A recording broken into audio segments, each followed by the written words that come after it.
My name is Katarina. I'm running the charter company Aeronautic from Beograd na Muru.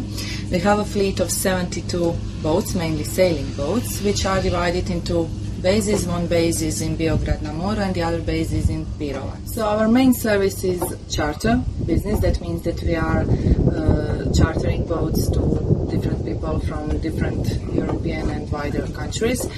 And one of the main services we need to provide for those guests is, of course, to give them a fully equipped and technically in order boat.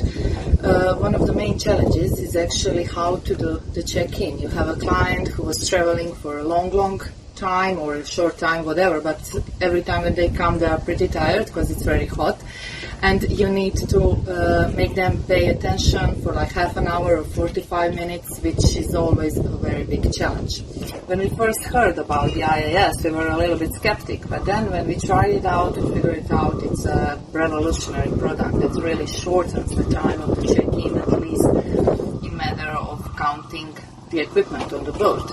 It takes less than 2 minutes to scan the whole boat and to see if the whole equipment is there. It's really an amazing product that makes our staff really safe when they are on the boat, because they know that they didn't oversight anything, that everything is in order. And also it gives to clients a big trust issue, because they know that everything that they received on the boat has to be on the boat when they come back. We would actually really recommend this ISS product because it's a really revolutionary thing. We are very, very happy and proud to be one of the first charters using it, and we can recommend it to everybody because it will definitely make